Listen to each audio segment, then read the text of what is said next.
అందరికీ నమస్కారం. ఆంధ్రప్రదేశ్ రాష్ట్ర రాజకీయాల్లో కొన్ని విచిత్ర పరిస్థితులు జరుగుతూ ఉన్నాయి. దీనన్నిటి కారణాలను నేను ఈ వీడియోలో వివరిస్తాను. ముందుగా ఎవరెన్ననుకున్నా రాజకీయాల్లో కులాలు మతాలు ప్రస్తావన తేగకూడదు. కానీ ఇవాళ పరిస్థితి ఆంధ్రప్రదేశ్లో కానీ దేశంలో కానీ ఎక్కడైనా సరే కులాలు ప్రాంతాలు మతాల మీదే రాజకీయాలు నడుగుతాయి. భారతీయ జనతా పార్టీ ఉందంటే హిందూ మతం మీద పార్టీ నడుపుతూ ఉంది. ఆర్ఎస్ఎస్ భావజాలం హిందూ భావజాలంతో పార్టీ నడుపుతూ ఉంది. అదేవిధంగా కొన్ని ఆంధ్రప్రదేశ్ రాష్ట్రంలో తెలంగాణ ఉందంటే ప్రాంతీయతత్వం మీద రాజకీయాలు నడుపుతూ ఉన్నారు టీఆర్ఎస్ పార్టీ వాళ్ళు. ఇక ఆంధ్రప్రదేశ్ వచ్చేటప్పటికి కుల రాజకీయాలు. ఎవరు ఎన్ననుకున్నా కాదనుకున్నా వాస్తవం ఒకటి, వైఎస్ఆర్సీపీ కానీ కాంగ్రెస్ పార్టీ కానీ రెడ్లు ప్రాబల్యం ఎక్కువగా ఉండేది. ఎన్టీ రామారావు పార్టీ పెట్టిన తర్వాత టీడీపీలో కమ్మవారి ప్రాబల్యం ఎక్కువగా ఉంది. చిరంజీవి గారు ప్రజారాజ్యం పార్టీ పెట్టినాక కాపులు పార్టీగా ముద్రపడింది. దాంతోపాటు జనసేన కూడా అదే బ్రాండ్తో ముద్రపడింది. బీజేపీ న్యూట్రల్తో నిండుంది ఆంధ్రప్రదేశ్లో. బీజేపీ ఎజెండా హిందూ ఎజెండానే. ఇక ఆంధ్రప్రదేశ్కి వచ్చేటప్పటికి అది అంత ప్రాముఖ్యత లేదు కాబట్టి చెప్పాల్సిన అవసరం లేదు. ఉన్న ఎల్ల 3 పార్టీలే, వైఎస్ఆర్సీపీ రెడ్ల పార్టీ, టీడీపీ కమ్మవారి పార్టీ, జనసేన కాపుల పార్టీగా చెప్పక తప్పదు. ఇది యథార్థం. ఎవరు ఎన్ని అనుకున్నా కాదనుకున్నా ఈ పోరాటం కానీ ఈ రాజ్యాకాంక్ష ఆరాటం కానీ ఈ కులాల మధ్యలో నడుస్తూ ఉంది ఆంధ్రప్రదేశ్లో. మరీ ముఖ్యంగా జగన్మోహన్ రెడ్డి 2019లో అధికారం వచ్చినాక రెడ్డిస్కి ప్రాబల్యం ఎక్కువైపోయింది. రెడ్డిలు ఎక్కువ మంది అడ్వైజర్ పెట్టినారు, రెడ్లకు ఎక్కువ మందికి పదవులు ఇచ్చాడు అని చెప్పి ఆరోపణలు ఇవన్నీ ఎక్కువ వచ్చినాయి. దానివల్ల కానీ ఏదన్నా కానీ 24 ఎలక్షన్లో రకరకాల కారణాలతో వైసీపీ పార్టీ ఓటమి పాలైంది. అది కుల ప్రాబల్యం అని చెప్తాకు వీల్లేదు. రకరకాల కారణాలు ఉన్నాయి. అన్నీ గతంలో చాలాసార్లు మనం చెప్పుకున్నాం. ఆంధ్రప్రదేశ్ అంతగా తెలిసిన అంశాలే, మరి దాన్ని ప్రత్యేకంగా చెప్పిన. కానీ ఇక్కడ చెప్పేది ఏంటంటే రెడ్లు రాజకీయ ప్లాట్ఫారం వైఎస్ఆర్సీపీ అని చెప్పడం కోసం, అదేవిధంగా కమ్మవాళ్ళ రాజకీయ ప్లాట్ఫారం టీడీపీ పార్టీ, అదేవిధంగా కాపుల రాజకీయ ప్లాట్ఫారం జనసేన పార్టీ. ఇవాళ ఈ మూడుగా విడిపోయి ఆంధ్రప్రదేశ్లో రాజకీయాలు చేస్తారు. అయితే టీడీపీ పార్టీ అనగా కమ్మవాళ్ళ పార్టీ అనుకుని బ్రాండ్ ముద్ర వేస్తారు అందరూ కూడా. ఇటు కాపులైనా ఇటు రెడ్లైనా అందరూ కూడా అన్ని మిగిలిన సమాజంలో అన్ని వర్గాలు కూడా టీడీపీ పార్టీ అనగానే బ్రాండ్ కమ్మవాళ్ళ పార్టీ అని బ్రాండ్ వేస్తారు. అది యథార్థమే. అందువల్ల కాదన్నా కమ్మవారి 36 మంది ఎమ్మెల్యేలు ఉన్నారు. కమ్మవాళ్ళు టీడీపీ పార్టీ కమ్మవాళ్ళు ఓన్ చేసుకుని అన్ని వర్గాలని కలుపుకొని సమాజంలో పార్టీ నడుపుతున్నారు. ఇది యథార్థమే. అయితే టీడీపీ పార్టీలోనే కమ్మవాళ్ళనే ముసలం పుట్టింది. అది ఎవరు విజ్ఞతులు అయిన వాళ్ళు, విజ్ఞానవంతులు మేధావి వర్గానికి చెందిన 2 వ్యక్తులు టీడీపీ పార్టీ మీద దాడి చేస్తున్నారు. 2 వ్యక్తులు అనేది కనుక 3 వ్యక్తులు అనొచ్చు. ఎందుకంటే ఇందులో ఒక ఆయన మాజీ వ్యవసాయ శాఖ మంత్రి వడ్డే శోభనాద్రేశ్వరరావు.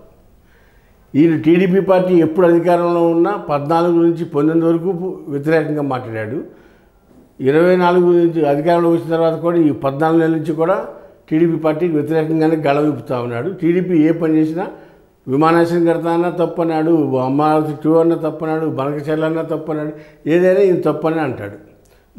ఆయన నియోజకవర్గం బట్టి టీడీపీ జెండా పట్టు తిరుగుతాడు.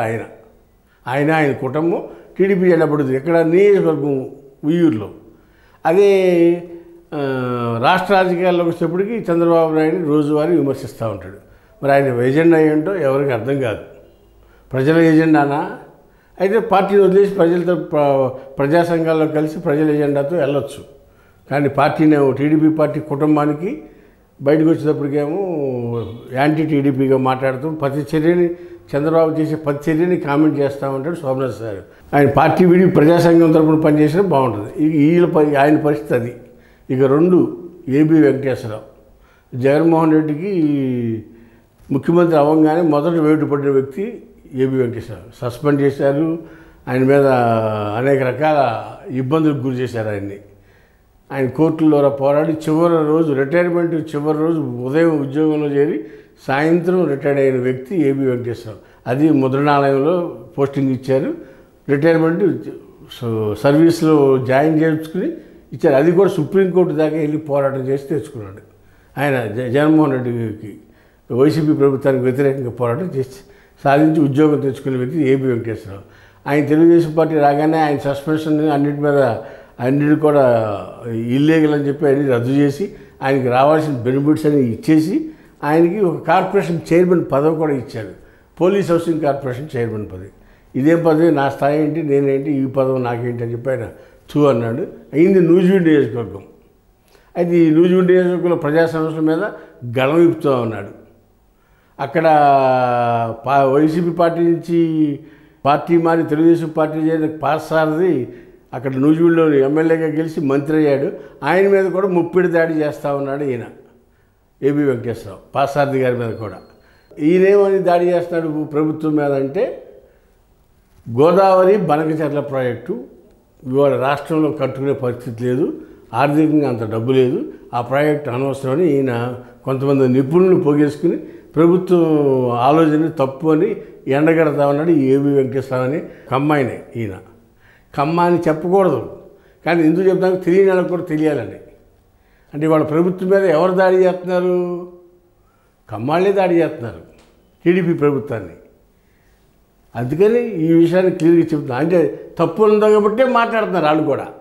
పోలవరం కట్టాలి, అమరావతి కట్టాలి, ఇవన్నీ ఉన్నాయిరా బాబు, నువ్వు బనకచెర్లను గోదావరి బనకచెర్ల వద్దు, ఇది కాంట్రాక్టుల కోసం కడుతున్నావా, ఎవరి కోసం కడతావు, వద్దు అని ఏబి వెంకటేశ్వరరావు గళమెత్తాడు. ఇక్కడ ఒక ముఖ్య విషయం చెప్పాలి. గతంలో 14-15లో ఈ ఏబి వెంకటేశ్వరరావు విజయవాడ కమిషనర్గా పనిచేశాడు, పోలీసు ఇంటెలిజెన్స్ చీఫ్గా కూడా పనిచేశాడు చంద్రబాబు నాయుడు టైంలో. అత్యంత సన్నిహితుడు కూడా. ఆయన టైంలో అనేక రాజకీయ చేర్పులు మార్పులు కూడా విజయవాడలో నెహ్రూ లాంటి వ్యక్తిని కూడా టీడీపీలో చేర్చింది కూడా ఈ ఏబి వెంకటేశ్వరరావు. అత్యంత సన్నిహితుడు, ఇవాళ అత్యంత విరోధిగా మారాడు ఏబి వెంకటేశ్వరరావు చంద్రబాబు నాయుడు గారికి. అయితే సిద్ధాంతపరంగా ఆయన బయటికి ఏం చెప్తున్నారంటే గోదావరి బనకచెర్ల వద్దు అని చెప్తారు. అది చాలామంది ఆయన ఏకీపిస్తున్నారు. ఎందుకంటే ఇవాళ మన ముందున్న టాస్కులు ఈ కూటమి ప్రభుత్వానికి ఇచ్చింది 5 ఇయర్సే. ఈ 5 ఇయర్స్లో చేయాల్సింది ప్రధానంగా పోలవరం, అమరావతి ఉన్నాయి. ఈ రెండింటి మీద ఫోకస్ పెట్టకుండా మూడోది ఏదో పెద్ద ప్రాజెక్ట్ తీసుకొచ్చి అది కూడా చేస్తామంటే ప్రజలు నమ్మరు అనేది ఆయన ఉద్దేశం. ఆయన కూడా ఫైట్ చేసేది ఎవరు? ఏబి వెంకటేశ్వర అనే ఒక అమ్మాయి. ఆయన సంగతి ఇది ఆయన ఐడియాలజీ. ఇక మూడో ఆయన ఎవరు? గతంలో జగన్మోహన్ రెడ్డి ముఖ్యమంత్రిగా ఉన్నప్పుడు ఆయన ఎలక్షన్ కమిషన్గా వచ్చారు ఆంధ్రప్రదేశ్కి. ఎలక్షన్ కమిషనర్గా వచ్చి ఆల్ ఆఫ్ సడన్ కరోనా వచ్చింది, ఎలక్షన్స్ పోస్ట్పోన్ చేస్తున్నామని చెప్పి నామినేషన్లు అవ్వంగానే ఎంపీడీసీ జెడ్పీటీసీ ఎలక్షన్ పోస్ట్పోన్ చేశాడు. దాని మీద ప్రభుత్వానికి ఇంటిమేషన్ కూడా ఇవ్వాల. దాని మీద అక్కడి నుంచి ప్రభుత్వానికి ఆయనకి గొడవ జరగటం, ఆయన తొలగించటం, మళ్ళీ అక్కడ వేరే వాళ్ళు వేయటం, మళ్ళీ ఆయన కోర్టుకు వెళ్ళి ఆయనే రీఇన్స్టేట్ అవ్వటం. మళ్ళీ నిమ్మగడ్డ రమేష్ గారని ఐఏఎస్ ఆఫీసర్. ఈయన గవర్నర్ దగ్గర ఎక్కువ కాలం పనిచేశాడు, గవర్నర్ ప్రెసిడెంట్లో.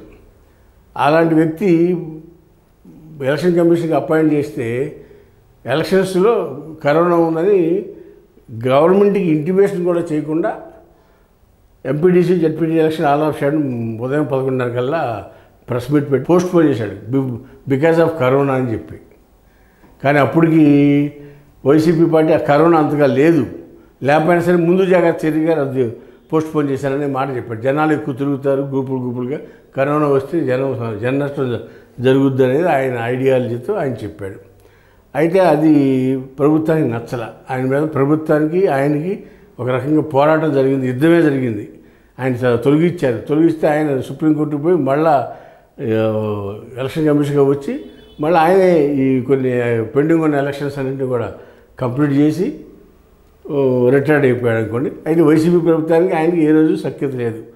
ఆయన ఈ మధ్యకాలంలో ఒక వాదం కొత్తగా తీసుకున్నాడు. అమరావతి ఫేజ్ 2 వద్దు అనేది ఆయన తీసుకున్న వాదం. ఈయన కూడా గుంటూరు జిల్లా చెందిన కమ్మవారే. నేను క్యాస్ట్లు చెప్పకూడదు, కానీ ఏ రోజు చెప్పలేదు. ఇవాళ చెప్తున్నాను. ఎందుకు చెప్తానంటే ప్రజా సమస్యల్ని ఎలుగెత్తు చెప్తాకి వీళ్ళు ఇలాంటి వ్యక్తులు కూడా పార్టీగా టీడీపీ పార్టీ సింపథైజర్స్ అయి ఉన్నా సరే వాళ్ళ బంధువులు వాళ్ళంతా కూడా టీడీపీ పార్టీ సింపథైజర్స్. రమేష్ గారికి ఆ ముద్ర లేదు, కానీ ఆయన కూడా చివరిలో జగన్మోహన్ రెడ్డి వైఖరికి విసిగిపోయి టీడీపీ సింపథైజర్ గానే మారినట్టు కనిపించింది కొన్ని స్టేట్మెంట్స్ కానీ ఇవాళ ఆయన ఏ పాయింట్ తీసుకున్నాడు? అమరావతి ఫేజ్ 2 కార్యక్రమం వద్దు, 1 కంప్లీట్ చేసి వాళ్ళందరికీ ఫ్లాట్లు వేసి, వాళ్ళందరికీ రోడ్లు వేసి, స్ట్రీట్ లైట్లు వేసి, వాళ్ళకి నీరు ఇచ్చి అన్నీ వాళ్ళకి చూపించి తర్వాత ఫేజ్ 2కి వెళ్ళండి, ఇది కూడా వద్దు అనేది వాదన తీసుకున్నాడు నిమ్మగడ్డ రమేష్ కుమార్ గారు. ఈయన ఐఏఎస్ ఆఫీసర్, ఒక ఐఏఎస్ ఆఫీసర్, ఒక ఐపీఎస్ ఆఫీసర్, ఒక మాజీ మంత్రి, ఈ ముగ్గురు కూడా కమ్మాళ్ళే. ఈ ముగ్గురు కూడా టీడీపీ సింపథైజర్స్, టీడీపీ మూలాలు ఉన్న కుటుంబాల నుంచి వచ్చిన వాళ్ళే. వీళ్ళు ఇవాళ ప్రభుత్వం మీద దాడి చేస్తున్నారు. ఎందుకు చేస్తున్నారు?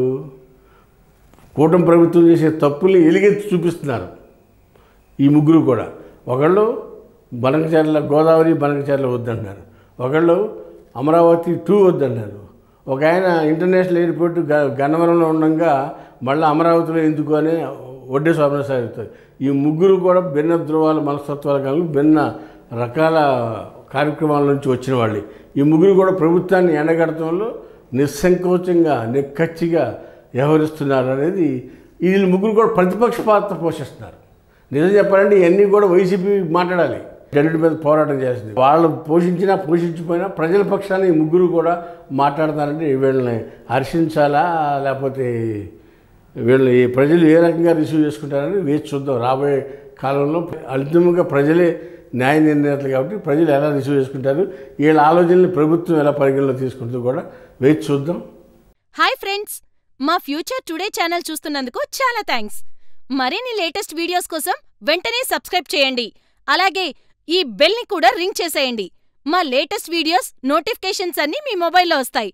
మా వీడియోస్ మీకు నచ్చితే లైక్ చేయండి, షేర్ చేయండి, నచ్చకపోతే కామెంట్ చేయండి.